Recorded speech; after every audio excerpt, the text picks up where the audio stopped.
Hello chào các bạn đã quay video của mình. Đây hôm nay mà một buổi sáng tốt ăn lành đây để nay mình làm một clip rất là hay để ăn mừng 1000 super nè. Đó đây cùng chăn lợn luôn, thấy chưa? Để thịt nạc không nè, thịt vịt chín này. Đó vừa đô bo nè, đó thấy chưa? Nè đó. Hôm qua mình đánh muỗng lơ cũng bò luôn á. Đây để thịt này rất là đẹp này mọi người nhỉ, nè có thèm không mọi người ơi? Đó nè, để mình quay gần xíu này. Đó. Để thấy chưa, đẹp không nè? Đó chưa? Giờ mọi người đang làm để mình ăn nè, để chúc mừng 1000 super để coi như là ăn cho vui này mọi người. Cảm ơn các bạn ủng hộ tụi mình 1000 super. Nếu các bạn ủng hộ mình 100 super thì mình sẽ đánh đó là thật đẹp không này, mình sẽ đập đánh 2 con bò luôn. Đó đây là các anh các chú của mình này đang uống cà phê. Đó cà phê đó nhiều luôn, 1 ly luôn á, nhớ là 1 ly 1 thùng luôn. Đó chào đi, chào mọi người đi, chào đi ông ơi. Đâu sao mà đeo lại vậy? Ông ấy đang sợ virus, nói là corona corona nên là đeo lại khẩu trang rồi. Đây giờ mình sẽ quay thịt nè, đang nướng nè, đang luộc nè. Đó hấp nè, hấp nè, nhìn ngon chưa, ghê chưa mọi người? Đó đây này nướng nè, đó đây là ngon hơn nè, chảy nước miếng luôn, chảy nước muối luôn á, rất là ngon nè.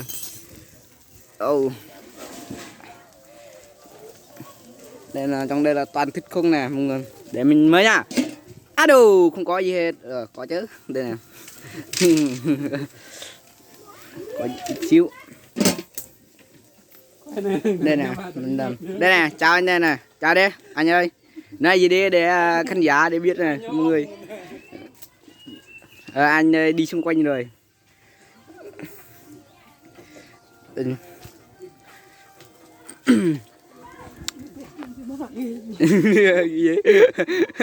Đó đây này, thấy nhỉ.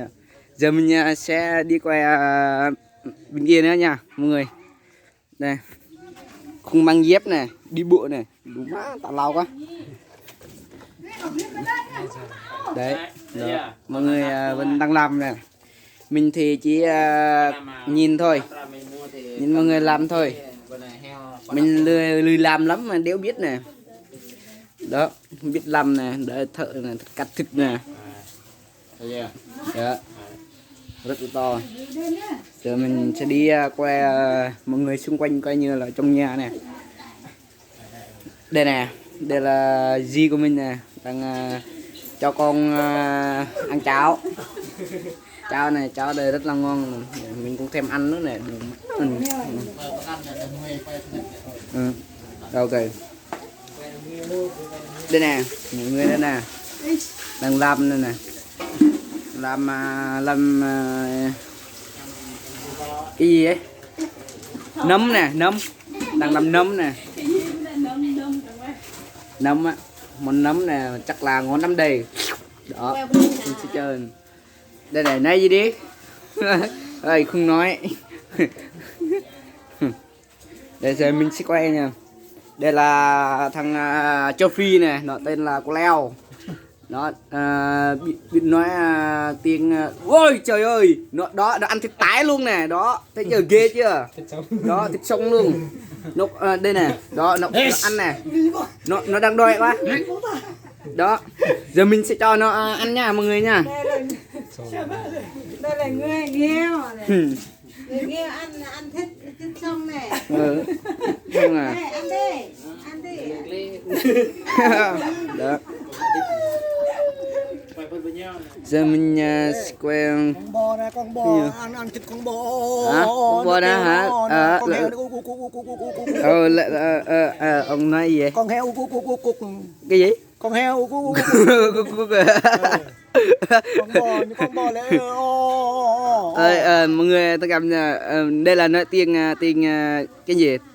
Tiếng Bana Sira tiếng không biết đó, đó tiếng Ba Lap á. Mà đéo hiểu đâu mà người kính thì không hiểu đâu, người Gia Rai mình hiểu nè.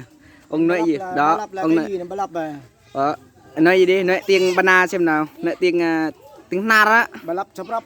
Ba Lap Saprap nè, đó. Saprap là nếu mình dịch lại tiếng Việt thì nói như thế nào nhỉ? Uống cà phê. Đó như uống cà phê. Uống cà phê. Uống cà phê đó. Ba Lap là cà phê đeo đỏ. Cà phê là cà phê đỏ. Đó. Mình có biết xíu nhỉ. Đủ. Tiếng này hơi khó. Tiếng này nè. Tao grow là ít. Hả? Tao grow là biết ít. Ít là cái gì? Tao grow. Agro. Mọi người ơi, cái gì đây? Mình nghe chả hiểu gì hết à. Nơi giờ mình sẽ đi quay nha, quay xung quanh nè.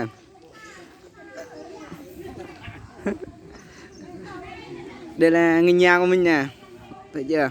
Đó, đẹp chứ. Giờ thì mình sẽ đi dạo xung quanh trong vườn nhà của mình nè mọi người nha. Thằng Cam nha, camera này mình nó quay không quay lại bên mình được, nó không quay được mấy bạn. Xin mong các bạn thông cảm nha. Mẹ này chỉ được quay phía trước thôi, không quay lại bên mình này nha. Đây là em gái này. Đó, sẽ được xem điện thoại nó nghiền rồi á, mình xem cái gì nó cười này đó mọi người nha. Nó nói cái gì chả hiểu gì hết. Giờ mình sẽ đi bên này nha. Hôm qua là đây, mọi người biết gì đây không? Đây là rượu gì đây hả? Rượu của người Gia Rai mình nhá. Đây là người ta nói là yapai á, palak co á, mình nhung là sering á. Rượu gì đây? Rượu đó. Gì? Rượu điên hả? Đây là rượu điên này mọi người nè. Đó, thấy chưa? Như thế nè. Người ta hôm qua người ta nhiều người quá mà uống không hết nè, đó. Nè, rượu này rất là chất lượng cao nè. Đó. Nè. Thấy đẹp không? Đó, giờ mình sẽ đi bên này nha, sẽ tạm dừng cái clip tại đây thôi.